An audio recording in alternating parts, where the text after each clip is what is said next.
विश्व के सबसे बड़े आध्यात्मिक और सांस्कृतिक मेले की बस शुरुआत होने वाली है। प्रयागराज की धरती पर 2025 का महाकुंभ सजने वाला है। तैयारियां भव्य तरीके से हो रही हैं। ये महाकुंभ ऐसा होगा जो भव्य दिव्य नभ होगा, जहां धरती पर भी देवता उतरने के लिए लालायित हो जाएंगे। हालांकि जब अमृत की बारिश होती है तो साक्षात देवतागण आ जाते हैं प्रयाग की धरती पर, वो भी स्नान के लिए, वो भी संगम में आस्था की डुबकी लगाने के लिए लालायित हो जाते हैं, क्योंकि पूरी संगम नगरी एकदम महामंडलेश्वर पूज्य संत और बड़े बड़े संतों से नहा उठती है। चारों तरफ संत ही संत दिखाई देते हैं। आस्था के इस संगम का अद्भुत नजारा, अद्भुत दृश्य दिखाने के लिए इस समय मैं मौजूद हूँ प्रयागराज की धरती पर। और यहाँ जो स्थान है, जो स्थान से मैं बोल रहा हूँ, ये स्थान है शास्त्रीय पुल। इसे गंगा पुल भी कहते हैं। यहाँ आप देख रहे होंगे वाहनों की संख्या लगातार बढ़ रही है। ये जो रोज आती है जहाँ से, तो आगे बनारस है, जौनपुर है, गोरखपुर के लिए निकल जाते हैं। अगर पीछे अगर देखेंगे तो पीछे की रो जो है ये शहर की तरफ जाते हैं, यानी प्रयागराज शहर की तरफ आप देख रहे हैं। लेकिन जरा लाइट का नज़ारा देखिए, रोशनी का नज़ारा देखिए, और तब आप समझ सकते हैं कि महाकुंभ की कितनी भव्यता और दिव्यता होगी। इधर अगर देखेंगे तो मेला परिसर पूरा रोशनी से नहा उठा है। चारों तरफ लाइट ही लाइट दिखाई दे रही है, चारों तरफ प्रकाश ही प्रकाश दिखाई दे रहा है। बस कुछ ही दिनों में ये पूरा स्थान जो है, स्थल जो है, वो टेंट सिटी के रूप में परिवर्तित हो जाएगा। हर तरफ आपको टेंट सिटी दिखाई देगी।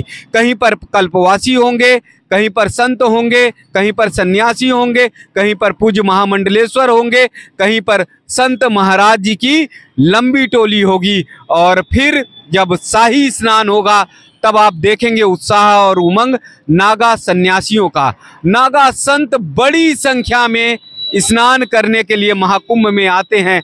ये महाकुंभ उनके पर्व का, उत्सव का दिन होता है, और इस दिन वो आनंद के भाव में एकदम आनंदित हो जाते हैं।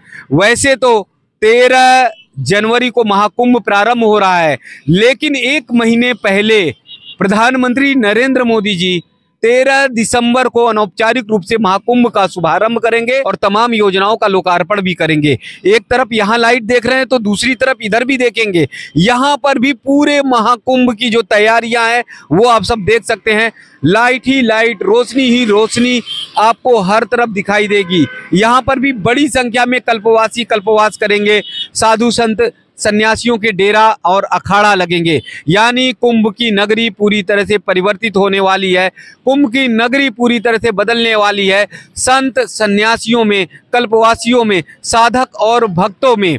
और जब महाकुंभ का शाही स्नान होगा तो वो कैसा दृश्य होगा, कैसा नज़ारा होगा, अद्भुत होगा। यानी 2025 का जो महाकुंभ है, एक संत, एक सन्यासी के सानिध्य में, उनके दिशा निर्देश में लग रहा है, पूज्य योगी आदित्यनाथ जी के दिशा निर्देश में लग रहा है। तो ऐसे में आप ये समझ सकते हैं कि एक संत, एक सन्यासी जिन्होंने अपना पूरा का पूरा जीवन त्यागमय, तपस्या, साधना में परिवर्तित कर दिया, यानी लगा दिया पूज्य योगी आदित्यनाथ जी ने, अगर वो एक संत होकर जब महाकुंभ की भव्यता और दिव्यता के लिए पूरी तैयारियों में जुटेंगे और पूज्य संत महाराज जी की अगवानी करेंगे, पूज्य संत महाराज जी लोगों का अभिनंदन करेंगे, तो वो दृश्य कैसा होगा, किस तरह का अद्भुत नज़ारा होगा, वो सब आप देखेंगे। यानी 2025 का ये महाकुंभ सनातन का परचम लहराएगा। 2025 का ये महाकुंभ पूरी दुनिया में सनातन की जय जयकार करेगा।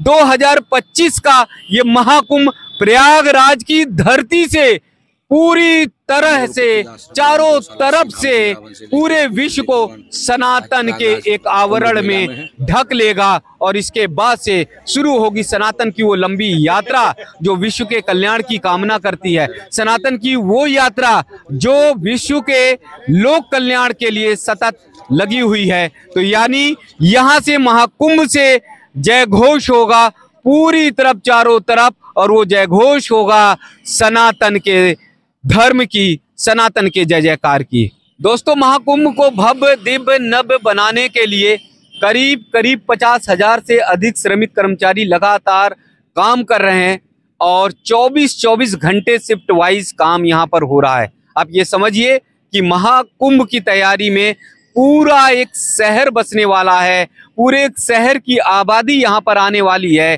तमाम ऐसे देश हैं जिनकी आबादी बहुत कम 2-4-5 करोड़ है, उतनी आबादी तो कम से कम महाकुंभ में आने वाली है।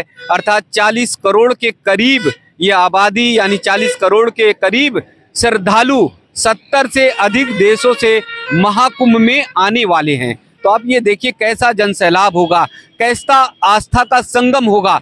प्रयागराज पूरे आस्था के संगम में परिवर्तित हो जाएगा, क्योंकि हर गली मोहल्ले से, हर जगह से, हर स्थान से, हर मार्ग से, हर रास्ते से प्रयागराज में हर तरफ श्रद्धालु ही श्रद्धालु दिखाई देंगे।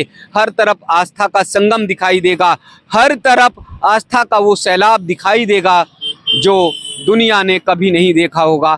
आस्था अद्भुत, अकल्पनीय, अवर्णनीय और अविस्मरणीय होगी, क्योंकि महाकुंभ का आयोजन पूज्य योगी आदित्यनाथ जी कर रहे हैं और इसलिए ये कुंभ इस बार बहुत ही भव्य दिव्य और नव्य होने वाला है। मैंने जैसे पहले कहा कि सनातन की ललकार, सनातन की जय जयकार और सनातन का जय घोष इसी धरती से, पावन पवित्र प्रयागराज की धरती से, यहीं से होगा, क्योंकि पूज्य महामंडलेश्वर के साथ साथ बहुत सारे धर्माचार्य आएंगे। पूज्य रामभद्राचार्य जी का पावन चरण जो है महाकुंभ के इस पावन पवित्र स्थल पर पड़ेगा। बागेश्वर धाम बाबा जी यहाँ पर आएंगे और ऐसे ही बहुत सारे देश भर के कोने कोने से साधक पूज्य संत महाराज जी आएंगे और बहुत सारे जो गिरी कंदराओं में, जो गुफाओं में, जो पहाड़ और पर्वतों पर साधना और तपस्या करते हैं, ऐसे पूज्य नागा संतों का भी दर्शन होगा। नागा संत महाराज जी की जब शाही स्नान के लिए टोली निकलती है, जब उनका डोला निकलता है, जब उनका खालसा निकलता है, तो वह दृश्य देखते बनता है। पूरे शरीर पे कैसे भभूत लपेटे हुए और कैसे करतब करते हुए, कैसे अपनी शक्ति का प्रदर्शन करते हुए, कैसे वो सनातन का जय घोष करते हुए निकलेंगे, वह दृश्य अविस्मरणीय होगा। महाकुंभ आप सबको बुला रहा है, महाकुंभ आप सबको आमंत्रित कर रहा है कि आप सब अगर सच्चे सनातनी हैं तो महाकुंभ जरूर आइए, क्योंकि प्रयागराज की धरती की ये खासियत है, यहाँ के कुंभ की खासियत है कि यहाँ पर आस्था के सैलाब के साथ ही बहुत बड़े मेला परिसर में, यानी बहुत बड़े गंगा जी के और संगम के तीरे आप सबको मेले का स्थान मिलता है। और यहाँ के कुंभ में अगर आस्था की डुबकी लगाते हैं तो आपको गंगा, यमुना और माँ सरस्वती का आशीर्वाद भी प्राप्त होता है। तो ये ऐसी पावन पवित्र धरती है जहाँ पर मर्यादा पुरुषोत्तम श्री राम आए। ये ऐसी पावन पवित्र धरती है जो भरद्वाज ऋषि की धरती है। ये ऐसी पावन और पवित्र धरती है जहाँ साहित्य की गंगा बहती है, जहाँ पर आस्था और विश्वास की गंगा बहती है और जहाँ पर चिंतक और विचारक तमाम ऐसे हैं। इस महाकुंभ की उस रेती की तरफ जरा एक बार निहार कर देखिए। लाखों संतों ने, करोड़ों संतों ने वर्षों वर्ष तक महाकुंभ में साधना की, तपस्या की। यहाँ पर 2-2 महीने उनके डेरे रहें और उस डेरे में भजन कीर्तन करते रहें, उस डेरे में साधना करते रहें। आदि और अनंत का वो महाकुंभ है। ये पर्व जो है उत्साह और उमंग का पर्व है। ये पर्व जो है सनातन का परचम लहराने का पर्व है। तो आप लोगों से पुनः निवेदन है, पुनः आप लोगों से आग्रह है कि आप सब आइए महाकुंभ में। संवाद टीवी आप सबको कुंभ से जुड़ी हुई सारी जानकारियां और सारा दर्शन आप सबको कराएगी। आप सब केवल महाकुंभ की तैयारियों में जुट जाइए और अपने बच्चों को, अपने परिवार के सभी सदस्यों को महाकुंभ के बारे में प्रतिदिन चर्चा करिए, क्योंकि ये सनातन का विश्व का सबसे बड़ा आध्यात्मिक मेला है। दुनिया के किसी भी देश में इतनी ना सामर्थ्य है, ना इतनी शक्ति है, ना इतनी ताकत है कि वो महाकुंभ जैसा भव्य दिव्य नभ आयोजन कर ले। वो सिर्फ और सिर्फ भारतवर्ष ही है, क्योंकि भारतवर्ष का मूल जो मंत्र है वो वसुधैव कुटुंबकम है। भारतवर्ष का जो मूल सूत्र है सर्वे भवन्तु सुखिनः, यानी सभी के सुख के कल्याण की कामना इसी पावन पवित्र धरती से होती है, इसी कुंभ की नगरी से होती है, इसी टेंट सिटी से होती है, इसी प्रयागराज की रेती से होती है, इसी संगम के किनारे से होती है। तो संगम की रेती से उठती हुई आवाज वो सभी को महाकुंभ के ओर आकर्षित करती है। तो आइए हम सब मिलकर महाकुंभ की ओर चलें और जय घोष करें। संवाद टीवी का जो अभियान है, संवाद टीवी की जो मुहिम है, उस मुहिम के साथ जुड़ें और हम सब जय घोष करें, आह्वान करें, चलो महाकुंभ की ओर, चलो महाकुंभ की ओर, चलो महाकुंभ की ओर।